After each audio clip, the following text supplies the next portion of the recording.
Como vai você? É bom ter você aqui no nosso minuto de reflexão. E se preparem, porque hoje a palavra vai ser um pouco mais forte, tá? Você vai perceber. Nós vamos tomar como base da nossa reflexão um episódio que aconteceu no livro de Gênesis. Jacó se casou com duas mulheres. Ele carregava dentro de si o DNA de Deus, a promessa de Deus de se tornar uma grande nação da qual viria o Salvador. Aí você pergunta, por que ele casou com duas mulheres e não com uma? Não foi a vontade de Jacó. Seu sogro o enganou. Uma mulher ele casou sem ele querer e a outra ele casou porque amava. E ele serviu ao seu sogro 14 anos, 7 por uma e 7 por outra, para pagar o dote, porque ele não tinha como pagar o dote. Então ele pagou o dote com trabalho. Era o costume da época. Agora imagine você casado com duas mulheres. Uma você não aguenta olhar para a cara dela e a outra você ama de verdade. Você já pensou que confusão era esta casa? Que briga, que humilhação que essa mulher sofria. Você que é mulher que acompanha um minuto de reflexão, você já imaginou estar morando com um homem que não sente nada por você, que casou com você por obrigação? É muita humilhação. Mas aconteceu uma coisa. Naquela época, ter filhos era muito importante. Hoje ainda é, apesar de muitas pessoas não considerarem. Mas naquela época era mais do que hoje. E uma delas se chamava Raquel, deixa eu apresentar, e a outra se chamava Leia, ou Lia, mesmo nome. E a Lia era um pouco assim, vesga dos olhos, sabe? Os olhos dela não eram muito certinhos, não era uma mulher bonita. E Raquel era uma mulher bonita. Mas sabe o que Deus fez? Ele abriu a madre de Lia e ela dava filhos a Jacó. E a Raquel não tinha. Por que Deus fez isso? Você que é leitor da Bíblia deve estar sabendo, mas Raquel teve, Benjamim e José teve, pela misericórdia de Deus e pelas promessas de Deus que haviam na vida de Jacó, é que Deus deu isso. Mas a mulher que foi humilhada, Deus exaltou. E a mulher que estava sendo exaltada, Deus abateu. Porque Lia era fértil e Raquel não dava filhos para Jacó. E como filhos eram importantes, Deus compensou a humilhação daquela mulher. Agora vem um princípio bíblico muito importante que eu quero que você entenda. Eu oro a Deus para que você entenda. Preste bem atenção. Sabe o que eu mais gosto no Novo Testamento? Eu não procuro mandamentos no Novo Testamento, não. Eu procuro lições de leis espirituais. Essas eu gosto de cavar e entender. Deus muitas vezes humilha aquela pessoa que está exaltada e exalta aquela pessoa que ela está humilhando.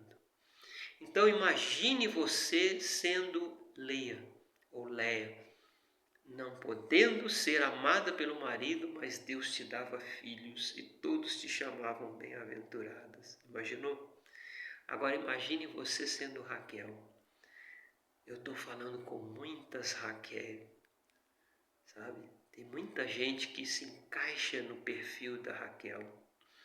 Porque talvez você está orando a Deus, falando assim, Senhor, por que a minha vida é amarrada? Eu quero comprar um carro, não consigo, o outro consegue. Eu quero arrumar um emprego melhor, não consigo, o outro consegue. Por que isso, Senhor? Por que eu oro, mas o Senhor não me dá a bênção que eu busco?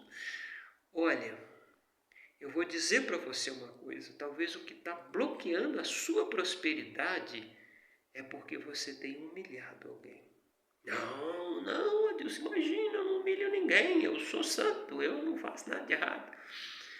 Comece a pensar, você é patrão e anda humilhando seus empregados? Você é casado e humilha sua mulher ou seu marido? Você é casado ou casada e está afastando os pais do seu marido do seu lar? Tá? Não, Adilson, eu não afasto, é porque o meu sogro e a minha sogra vêm na minha casa sempre fora de hora.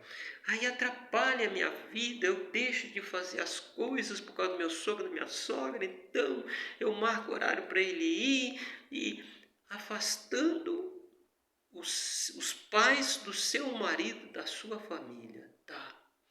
Você sabe que o pai do seu filho e a mãe do seu filho tem uma bênção geracional para passar para ele? Você sabe que se você afastar o seu marido dos pais dele, essa bênção geracional pode se perder? Você já parou para pensar nisso?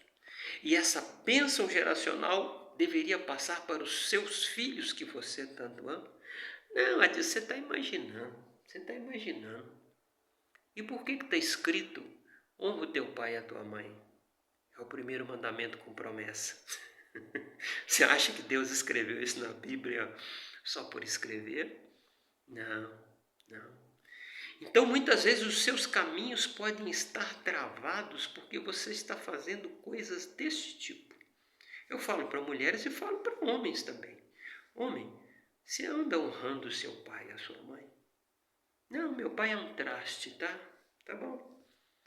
Mas na hora que você dobra os seus joelhos para orar, estas coisas vêm à memória de Deus, ele se lembra delas, criatura, e a sua bênção é bloqueada, não porque Deus não te ama, mas ele quer te corrigir, quer te consertar. É por isso que às vezes os seus caminhos estão presos, amarrados. Aí você vai num terreiro para desamarrar os seus caminhos, não vai resolver. Você tem que se converter ao Senhor. Você tem que quebrantar o seu coração. O que Deus fez com Raquel, Deus está fazendo com muita Raquel hoje. Hoje. E Deus está fazendo com homens também que desprezam seus pais. Ou que desprezam pessoas numa relação de trabalho, numa relação profissional. Porque, note bem, se você humilha uma pessoa e ela briga com você, o peso é um.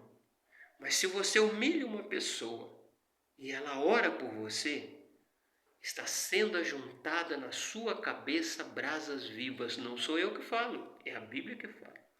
Se você persegue alguém e essa pessoa ora para te abençoar, Deus é o seu adversário. Pesado isso, né? Mas é a verdade. Deus é o seu adversário. Porque você prejudica alguém que está orando por você e esta pessoa está de joelho dobrado, chorando as ofensas que você causa na vida dela e orando pela sua vida. E brasas vivas estão na sua cabeça. É forte isso, né? E Raquel falava: Jacó, me dá filho, senão eu morro. Está escrito na Bíblia. E ele falava assim: acaso eu sou Deus? Foi Deus que fechou sua madre, mulher. E Raquel não entendia. E ficou aquela disputa. Dá uma lida lá no livro de Gênesis com estes olhos para você ver que muitas vezes não basta orar, é preciso converter. Cristianismo é coisa mais profunda.